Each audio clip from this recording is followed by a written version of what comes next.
Jay here from Stretford Paddock. This is a bit of a live reaction to the recent Sir Jim Ratcliffe interviews. Get involved in the chat and the comments. Let us know what you think about what has been said. We're going to get into it. He's spoken to, I think, the BBC and the Overlap as well, speaking about a wide range of topics, transfers, Ruben Amorim, the Glazers, some of the cuts he's had to make. He spoke about quite a lot. Now, I was watching the Overlap one before, and let me know what you think of what he's said, and make sure if you're not doing so already, you are hitting like, share, and subscribe. And we'll get into it. Excuse me, and let us know. I want to get everyone's opinions on it and your thoughts on it, because I've seen a lot of different opinions on these interviews. Some people are sort of saying, yeah, it's okay. He's sort of saying what I expected him to say. Nothing too sort of revelatory. Others are saying he's not really said enough. He's not addressed certain issues. It's been a bit wishy-washy. Others saying he's been a bit brutal, like in some of the comments he's made about certain players, about the situation that Manchester United are in. Others saying it's not gone far enough. It has proper divided opinion. Like all things Sir Jim Ratcliffe, it has divided opinion. I feel like ever since Sir Jim Ratcliffe has sort of come in or has been linked with Manchester United, other than that initial period when he was like the main, let's say main character. He was viewed as the savior of Manchester United, where everyone was like, oh, he's great. He's going to get rid of the Glazers. Once it became between him and Jassim, there was a division. Some people wanted Sheikh Jassim to take over the club. Some people wanted Sir Jim Ratcliffe. Ever since then, I feel he's been quite divisive. Some of the decisions he's made have been pretty unpopular. Some of them seem a bit pointless. Some of them seem like, okay, I get why you're doing that. Some of them, as he's admitted, have been mistakes. The way they handled Eric Ten Hag, bringing in Dan Ashworth. Others, you think, okay, maybe it's going to help Manchester United in the long term. He has put his own money, some of his own money into Manchester United. I think there's about 300 million. So you can give him credit for that, supposedly. Some people might not. However, United are still struggling. We're still miles away from where we need to be. And we've seen things like cuts to staff, cuts to free lunches, stuff like that, which hasn't gone down too well. Plus, you've had the manager sort of keeping his job in the summer when many people thought he was going to go, despite the Ineos interviewing other managers, and then getting rid of him. Dan Ashworth spending money to get him from Newcastle and then getting rid of him. Some of those decisions have been a little bit unpopular. I'm going to get in some of the comments and I'm going to go through some of the main sort of talking points from the interviews, because they are fascinating. And I was watching the Overlap one before, so I've been a bit all over the place tonight. My daughter's training, so I sort of went from the office to there, come home, and I said, right, we need to do a bit of reaction and get everyone's opinion on this. And I do what, as I always say this to you guys, you know me by now. I do want to make this a dialogue. I do want us to have a chat rather than me just waffling on. So make sure you're getting involved. But I was watching a little bit of it earlier, the Overlap one, and I was thinking, what's he going to say about, you know, stuff like the Glazers and stuff like the cuts he's making? And I saw Gary Neville saying to him about the ex-players fund. I think it was 40k. That he took from that. And Gary Neville was saying, well, why don't you know, get Bruno Fernandes and Harry Maguire to do a bit of a fundraiser? They could raise 40k, could raise 100k that could go towards ex-players. And these aren't ex-players who played, you know, in the noughties or whatever and have earned loads of money. These are players from the 70s and 80s who might not have the kind of money that modern day footballers have. And so Jim Ratcliffe almost acted like he'd never thought that idea. He's like, oh yeah, okay, well, no one suggested that to me. Like, what? Yeah, we could do that. The Gary Neville was like, well, why not? Why are people not suggesting that to you? I also thought there was a bit of honesty from Sir Jim Ratcliffe, what I saw when it came to Eric Ten Hag and the fact he made a mistake there. He didn't try and hide behind that or sugarcoat it. Said he made a mistake as well with Dan Ashworth. I mean, I think you've got to admit that with the Dan Ashworth one, but you could have maybe tried to deflect, but it didn't seem to me like he did. He almost brushed over the reason for Dan Ashworth's departure. He said, I can't really get into it. But he was at least speaking. So if you're going to be sort of put it at the bare minimum, at least he's giving an interview. That's like the bare minimum, because we haven't seen that from the Glazers, have we? So at least he is talking to the media. The question is, are you happy with what he said? Let's get into some of the comments, and I'll get into some more of the quotes and the stuff that he said as well. Loads of people in the chat as well. Please hit that like button, people. Akash K says, I find it jarring how Sir Jim Ratcliffe called Eric Ten Hag time as manager erratic, but also said we gave him the benefit of the doubt. Sir Jim Ratcliffe comes across as a guy who needs his ego stroked. Harry Potter's in the chat, Mick Hollahan. HNDRX Hendricks says, bro, that interview was bad. Sir Jimbo didn't cover himself in glory whatsoever. Akash K says, I think Sir Jim Ratcliffe was hurt. His name was being sung in association with the Glazers. Mark, earlier on, I think it was during it's about halfway through the interview. Sorry, my I was chatting to someone. My friend was saying to me, "Oh, have you seen the bit about Gary Neville saying about being at the Fulham game and people singing about Sir Jim Ratcliffe?" So I was trying to find that bit and I found it. So Gary Neville said, "I was at the Fulham game as a fan, not doing work for Sky." And he said, "You were getting into Sir Jim Ratcliffe. You were getting sort of sung or tarred with the same brush as the Glazers. You've been a bit of an umbrella for them." And he did seem a little bit hurt by that, Sir Jim Ratcliffe. And I think he must know that. I mean, he was aware of it. He admitted he was aware of it, but he did seem to be a little bit hurt by that. Forgive me. I'm just going through so many comments. I want to get into these comments. 19 Shahir says, "Was a good interview until he buckled under the Glazer question." Yeah, he was asked about the debt. And this is where I think it fell down a little bit, because Jim Ratcliffe's asked about the debt. Now, you're talking about taking away the lunches. You're defending that decision. You're talking about taking away the 40k from the ex-United players. You're defending that decision. Although he did say, "Oh, yeah, I hadn't thought that, or that had been suggested to me," when Gary Neville came up with an idea of sort of raising money to give to the former players.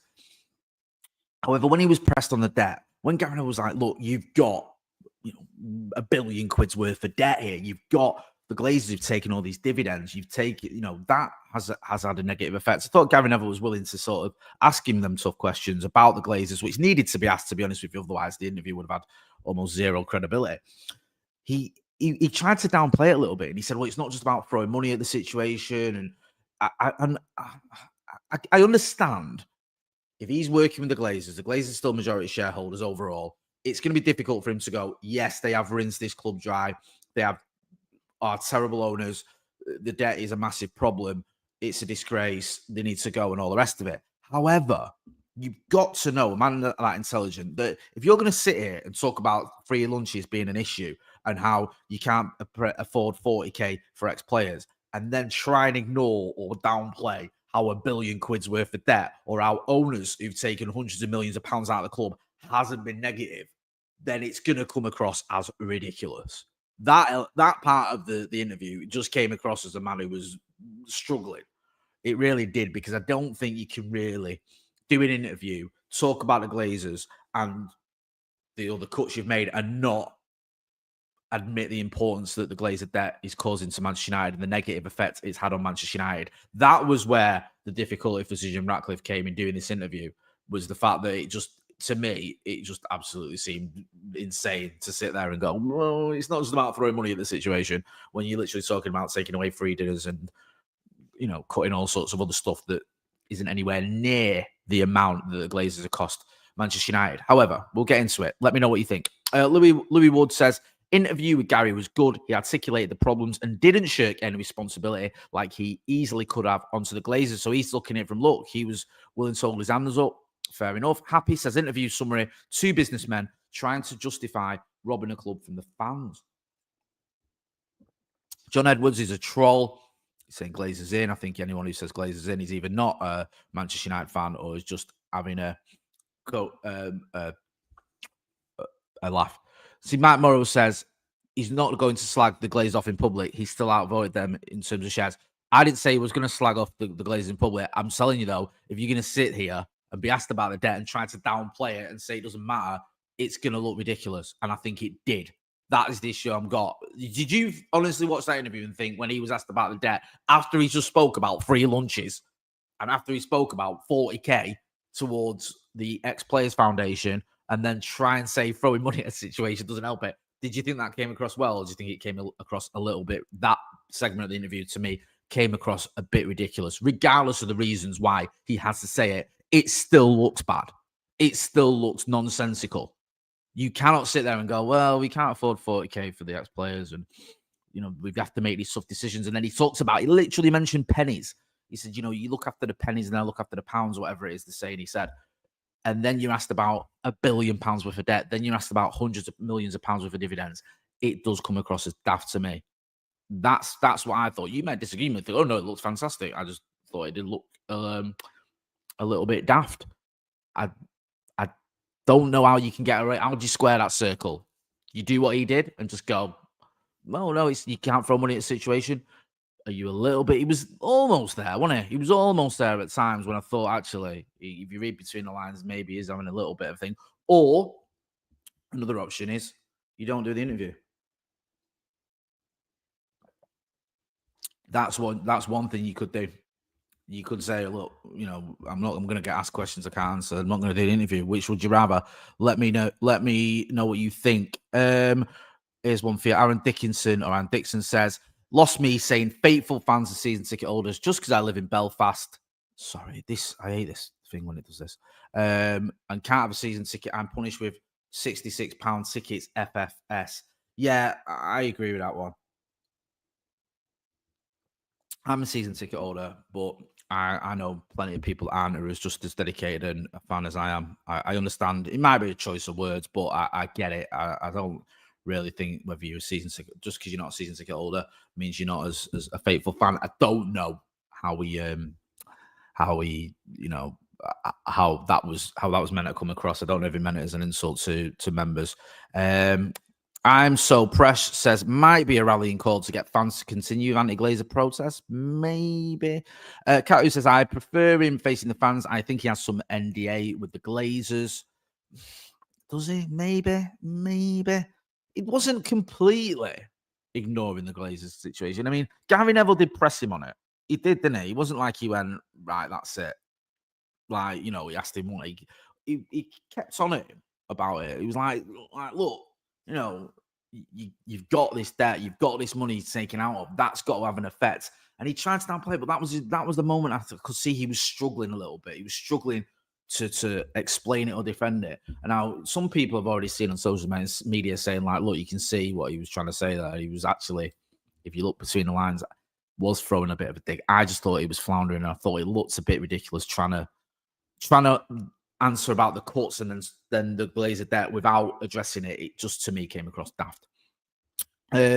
C. Jones says Ineos can't really be expected to pay off the Glazer debt. When the option to buy out the Glazers comes up, that money should go to paying off the debt. Roy Hoynes says, don't get what you want to say. You tell me what you wanted him to say then. Niall O'Neill says the interview was for him and Glazers, not the club and the fans, just like consultancy. Fans are being charged to run by these blockheads. The Screaming Donkey, Jay, how many other owners are out there doing interviews every few months? I don't know. Is the only stance for that? I don't really know. I don't know what your point is. Bill Fleming says there's only the Muppeteers that have any insight into the running of the club. Stevie Hart says at least he's willing to face the music, unlike the blood-sucking Glazers. We asked for it, didn't we? We asked for a bit more transparency when I don't know, we'll say we, the royal we. I certainly want to see more transparency. That was a big issue when it came to the Glazers. We didn't have enough dialogue with him. You can say it there. At least he is talking to the media, which is, I suppose it's better. Heaven Soul, haven't missed it. I'll come to it now. He says, nobody ever gave me a free lunch. He said, every billionaire says this, but it's always a lie. They receive more freebies and handouts than anyone. Wayne Davies says he was clear on faithful fans that actually use their season ticket and don't just watch games against the top six, then sell the ticket on for all the other games. Some people, I mean, see, it's quite, again, I used the term divided before when I was talking about it. He seems pretty divided. Some people saying, look, he's talking to us. He can't slag off the Glazers. I get it. Others saying it's not good enough. Let's all, whatever. Electro Mo says the interview was overall very insightful and positive. Jim is out of touch in some aspects, but was clear on of how dire the club is at the moment, but is positive that we go back to top ship. Yeah, he was talking about that when he was saying about getting United back to top biggest club in the world, the most spoken about club in the world. I think he said, I'm paraphrasing. So he did get that. He seems to at least acknowledges that, understands that. There's no doubt, right, that regardless of what you thought about Jim Ratcliffe, he understands Manchester United better than the Glazers. The question is, does he understand it enough? And is he going to be a successful owner? What do you think? Let me know. I want to know what you guys think. Instead of sometimes, like some people just sort of arguing one another. Tell me what you think about what he said. Do you think he's going to be the right man for the job or for the ownership of Manchester United? Love United, hate Glazers. Jay, read some negative comments out too. I'm reading out all the comments. I've got lots of comments there. If you've got negative comments, please put them in the chat. I'm not ignoring them. This isn't MUTV. Kian Cope says he confirmed Qatari interest thoughts. Yeah, he said that. He said I could just sell up to the Qataris. I mean, we had this sort of debate, didn't we, about the whole Sheikh Jassim situation. Was Sheikh Jassim real? I think he made a joke of it at one point, didn't he? Not today, but in another interview, made a joke about, was it even real? Then there was this sort of back and forth with Sheikh Jassim's people and the club, when the club said that Sheikh Jassim never proved he had the money, and then Sheikh Jassim's people threatened to sue the club for saying that. All got a bit silly. I mean, I don't think Qatar, or he's going to sell to Qatar. What I saw him mention Qatar, it was a bit tongue in cheek. So I don't think it was really gonna happen. Love United, hate Glazers. I also despise him. Tell me why. Tell me what you think. I'm not saying you're wrong. Obviously, that's your opinion. But give me what you think. Someone's got an issue with the thumbnail, right? I'll get into the thumbnail then, because we're taking it off what he was talking about with the. I think this is the BBC one. So it's Dan Roan. Now he spoke to Dan Roan. Several times. They have a good relationship, Dan Roan and Sir Jim Ratcliffe, because I think when he was at Chelsea, or not when he was at Chelsea, when he was linked with Chelsea, I think he did an interview with Dan Roan then. He also did an interview with Dan Roan, I want to say on the Riviera somewhere. I don't know. Where he was at the near his boat. I forget. Monaco, maybe. I don't know. It was just him next to some boats in the water talking to Dan Roan. And it was when you could tell he'd had enough of Erik ten Hag, because it was around the time Erik ten Hag was under pressure and he didn't really back him. So him and Dan Roan obviously spoken a few times. So the BBC have got an article that says some United players not good enough and overpaid. That's in quotes. And it's got Sir Jim Ratcliffe there. And it's got a clip from the interview. And it says here in the article, some Manchester United players are not good enough and some are overpaid. The club's co-owner, Sir Jim Ratcliffe, says. Midfielder Casemiro, striker Rasmus Højlund, goalkeeper Andre Onana, and wingers Anthony and Jadon Sancho, who are on loan at other clubs, were name-checked by the billionaire in an interview with the BBC as players his regime had inherited. Ratcliffe, a lifelong Manchester United fan, is the chairman of petrochemicals company Ineos, which has a strong sport investment arm. Then goes on to talk about what he said. Ratcliffe also spoke about Marcus Rashford's departure from the club on loan to Villa. I saw him talk about that on the overlap, and he sort of backed that move, didn't he? How backing, then sacking Erik ten Hag and hiring sporting director Dan Ashworth, who left after 5 months, were errors. How he believes the club had come off the rails. How he believes head coach Ruben Amorim will be at the club for a long time. I like that. I saw that on the overlap bit as well, where he was backing Ruben Amorim. You know my thoughts on Ruben Amorim. If you don't, I'll tell him. I'll tell you, sorry. We need to back him. He's the right man for the job. Stick with him. He inherited a mess, and he's trying to fix it. And he's trying to fix it playing the system that he wants to play. And I thought when Sir Jim Ratcliffe, when I saw him speaking about Ruben Amorim on the overlap, I thought he came across quite well. I do. I'm not just saying that because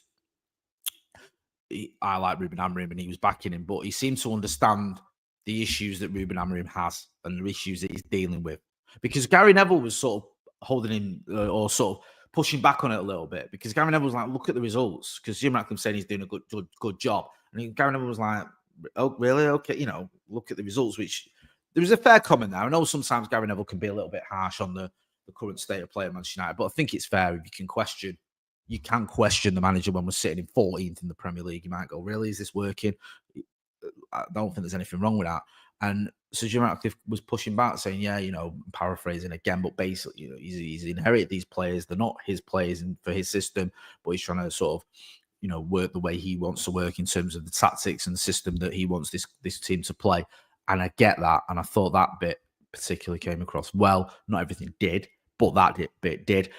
He spoke about getting the club. When Gary Neville mentioned about the Glazers, and he said, when the Glazers came in, we had the best stadium in the world, the best training ground in the world, the best team, one of the best teams in the world. Jim Ratcliffe said, I want to get us back to that point, which I thought, I hope he does. Obviously, I want him to be successful and do that. Whether he will or not remains to be seen. I'll name this podcast later as gifted one Stretford Paddock membership. Thanks to that. Starman2710 says, Jay, you are one of the reasons I keep the faith. Proper red and good points. Also, I love your cranium, you handsome man. Thank you. Thank you. Love that. And I'm not averse to a bit of compliments now and again. Let's have a look. Get involved. Let me know what you think. Creamy Goodness says, I think Jim dismissed the debt because billionaires just don't spend their own money. They all borrow money and just pay interest instead of spending their own cash, so he doesn't see the issue. Okay, with the debt was one thing where, fair enough, I understand your point there, and it makes sense to me. about that. One thing that Gary Neville was sort of trying to get at him about was, so Jim Ratcliffe mentioned about the mismanagement, and I thought he was very honest there about the amount of money Manchester United spend. He didn't shirk away from it. And now you might say, well, he's got ulterior motives for mentioning the amount of money that's been spent, how much it's been spent up, misspent, I should say. But he said we've spent $1 billion, which I think he said is, in the last 10 years, which is around the same as Manchester City, less than Liverpool, I think he said. And it's been misspent. We know that. United fans know how much money we've wasted. Two things can be true. The Glazers have cost this club hundreds of millions, about £1 billion in debt, and have been terrible owners. And we've also spent money very badly in the transfer market. Those two things are both true. And I think the fact that we are now 14th after having spent £1 billion in the last 10 years, the fact that you've got a co-owner who's questioning some of the signings that are still at the club speaks volumes. He also mentioned the fact that we're still paying off for some of these signings, and I think we're going to have to spend £89 million in the summer for signings we've already got. I think he mentioned there as well.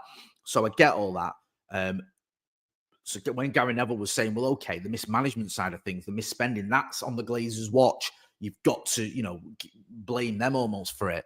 And again, he kind of skirted around it. You can see his hands are tied to a certain degree in what he can say. But there was maybe a little bit of a hint there that, yeah, all right, it has. But we have to move forward. He was trying to move forward, one in the conversations, which I get. I felt like it's obvious to anyone watching it what Gary Neville was getting at. And even probably what Sir Jim Ratcliffe was thinking about the comments or the questions that Gary Neville was asking, because they're pretty obvious, aren't they? Pretty obvious, these questions and these statements, and we all know what has gone on and what has been going on with the Glazers. Whether Jim Ratcliffe just goes, yeah, you're right, or not, we can see it. I don't think anyone's under any misconception that the Glazers have been good owners. They haven't. So I get all that. It was just interesting to see how he handled that situation, and that was a bit where I thought it just looks a bit daft, even though obviously he's limited in what he could say. Sorry, I'm just trying to go through some of the comments. John White says he isn't in it to win silverware or get United back to the top. They all see the huge opportunity with the government's regen plan to make enormous amounts of cash. Mick Keogh says Sir Jim should sack his accountant first. Harry Potter says 1,300 watching, 136 likes. Is that what we're on? Hit the like button, please, people. Justice 63 says the teams coming up from the Championship next season are better than this season. Relegation is a serious possibility. I think he's talking about next season. I don't know. Richard Hawkins says he was trying to avoid questions and Gary Neville allowed him to do that. Let me know what you think. Let me know what you think, whether he did avoid questions, whether he did answer that. EUV2 says, Jay, I get all that, Marty. Well, I do. Sometimes, I do get it. I mean, there's certain things I don't get, but there's certain things I do. Yeah. Kean Cope says, genuine question here. If just SJR makes United great and profitable again, why would the Glazers leave? They won't, and isn't that what we want? I've always had this feeling, right, and it might be wrong, and it might be just me being nonsensical, but the feeling for me is that Sir Jim Ratcliffe's end goal is to own Manchester United outright. I don't think he came in here to spend 300 million quid or whatever it is he's invested in the club just to prop up the Glazers, just to keep the Glazers owners. Even though he's calling the shots, I think ultimately he'll want to own Manchester United. This is a guy who's Britain's richest man. He's one of the most successful businessmen Britain's ever had. He's ruthless. He isn't going to want to come in and be part or co-owner. He's going to want to own the lot. He is. That's my opinion. You may disagree. Get involved in the chat in the comments. I would think that he must have some sort of plan to try and take full ownership. I might be wrong. Let me know what you think. I want to know what you guys think. Let's have a bit of a conversation. Adam Ball says, at the end of the day, he's come out and spoke back to Ruben and said as much as he could appreciate that. At least he can't say anything about the Glazers. Okay, fair enough. Mods, please ban the spammer. Sorry, it's probably me doing the modder. I'm doing everything tonight on my own. Glazers made Sir Jim Ratcliffe. Glazers made Sir Jim spend 300 million on United. It was part of the deal when buying the shares. John Lee says 100% he wants to own the whole club. Pedro Lopez says, what do you think about Gary's attitude? I mean, it's weird because I've seen some people criticizing Gary Neville for not being harsh enough on him. From what I saw, I thought he was kind of pushing him a little bit on certain questions about the Glazers, about the cuts. I think he made some good points. So I don't think it was completely soft. I mean, you can always push it a little bit more, but then I don't know. I think the thing for me with Gary Neville isn't really. I don't mind him, holding the owner to account, asking the owners questions. My sort of criticism at times of Gary Neville is, and it's not just him, it's some of the former players. It's just been, I think they've been a little bit harsh at times, not all the time, but at times with some of the players and the manager, the current manager as well. But from what I saw with Gary Neville, he was asking him some decent questions, and he also, you could see that Gary Neville, the bit about the ex-players, that's something obviously he cares about. And he said, I'm not talking about me and some of the players I know and played under Sir Alex. We've all got money. It's players from the 70s and 80s, and 40k. It's not much, is it? And we can do a fundraiser. He said that, and Sir Jim Ratcliffe kind of went, all right, yeah, sound. Brenaldinho says Sir Jim Ratcliffe was right about waste. Yeah, there is a lot of money that's been wasted at Manchester United. There's a lot of money that's been wasted on transfers. There's a lot of money that's been wasted on wages, and we're still sorting that out. And he mentioned that, Sir Jim Ratcliffe, didn't he? He mentioned some of the players that I've talked about earlier. I think Anthony, Casemiro, Jadon Sancho, I think Onana and Højlund were name checks as well. We get all that. And he spoke about, the future and about recruitment, about stuff like that.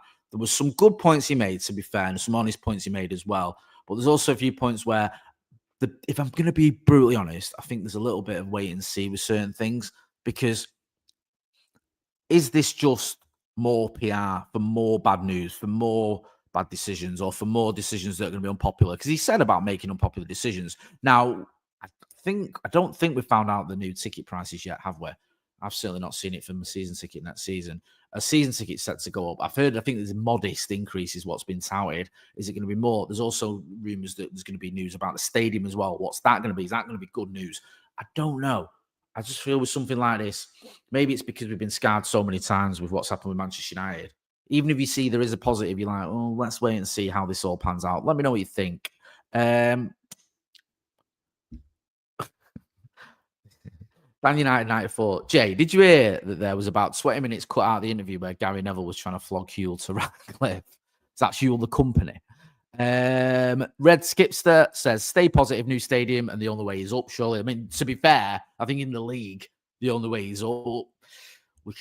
Life can still get worse as a Manchester United fan. It's a big game on Thursday. It really is. Frank F says that he said ticket prices in a couple of weeks. Sorry, bro. No, I think I said this week. Is it in a couple of weeks? So we'll find out what happens there. Preppy Girl says his comments on both Ten Hag and Ruben find very strange, but at least he had the minerals to come out and say more in 45 minutes than the Glazers have said in 20 years. Yeah, I mean, he's done a few interviews already, honestly, Jim Ratcliffe. I think, was it when he first took over, he did the media rounds and he answered a few questions. I think he spoke to United We Stand, Andy Mitton, United We Stand, about 2 months ago. I don't think that interview went down very well. Some of the comments he made there about why should people in Fulham pay more for a ticket than people in Manchester or whatever. The Manchester United fans, a lot of people pointing out the difference in, the cost of living, wages and stuff in that area of London as well. Fulham's quite an affluent area. I know there's more fans than just the ones around Salford or whatever, but people saying, hang on a minute, that's an affluent area. Old Trafford, Salford isn't. So the prices should be different. Maybe he's learned a little bit about that from that. I don't know. Zippy Zuza says, Jay, you gorgeous human. Love you. Thank you for being you. Appreciate the kind words. Daniel 94 says, Jay, getting pretty annoyed with you dragging your feet on buying the club, Jay. Why haven't you bought out Ineos and Glazers? Yeah, it's shocking from you, to be honest. I've got a share, I think, or a quarter. I don't even know what it is. 20 quid's worth of a share in Manchester United. I bought it basically as a bit of a laugh. Well, obviously didn't buy it as some sort of hostile takeover. I think that's pretty safe to say, innit? I can't even get on me that. Last time I checked, I think I'd lost about $1. Just Ash and stuff says, transition from this hard time is going to be rough. We need to stop having this TikTok brain and wanting to see the change straight away. Be mature and understand. In order to change, we need change. Adam Ball says, we have to appreciate him speaking up. The Glazers haven't said a word in 20 years. He's taken a lot of flack because of them. Even if we don't like the answers we're getting, there seems to be an idea. So again, Richard Hawkins says, do a hostile takeover, Jay. Yeah, I only need about another whatever, 6 billion quid and I'm on it, bro. Yeah, I think there's been some fair points there. I think with something like this, for me, there was positives to say from it. He seemed to get certain things, other things I thought he was a bit wishy-washy about. You can argue, well, what can he say to a certain extent? But then I still think it comes across as a bit ridiculous when you're having to ignore the obvious. We'll wait and see. I mean, at the very least, we are getting a level of transparency. We are getting a level of dialogue, if you can call an interview dialogue, which is something that we haven't seen under Glazers. Is Sir Jim Ratcliffe going to be the right owner for Manchester United? I hope so, obviously. I want to see United succeed. I hope these decisions that he's taking, that he has explained in that interview, and he's tried to explain that interview, or the 2 interviews, sorry, I hope they do, bring the results that we need. And I get managing the finances at United properly. I understand all that. Some of the decisions I've not really liked. I know people that have lost their jobs and these things like lunches and stuff like that. It just obviously comes across as a bit daft. But we'll wait and see. With everything with Manchester United, we'll wait and see whether things do really change. Because as United fans, we've been through a lot, man. And people often say this to me when I speak about what United fans have been through. People say, Jay, how can you moan? You've seen your club. I mean, I'm old enough to see my team win 13 titles. 2 Champions Leagues, Europa League, FA Cups, and all the rest of it. Even if our darkest hour or dark days post Fergie, we've still won trophies. But we're United fans, man. We're part of the biggest club in the world.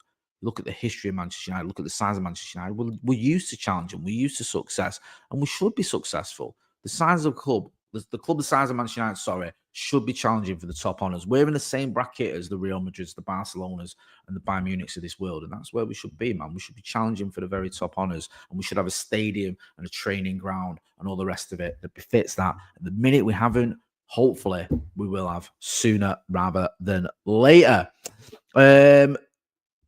Again, some people criticising.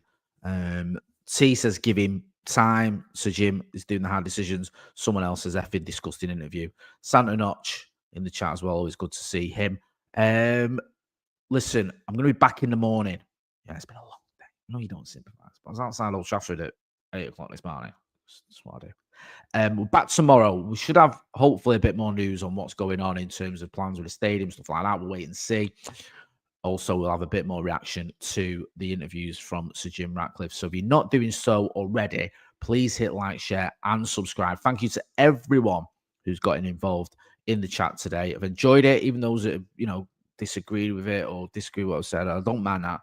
Like your opinion, get involved. This is your channel. It's not mine. It's your channel. It's been a good chat. I've been Jay. This has been a bit of a live reaction to Sir Jim Ratcliffe's interviews. He's not so happy with some of the players we've got. Is he going to bring about the change we need to see? We'll have to wait and see. Don't forget to hit like, share, and subscribe. Thanks for watching.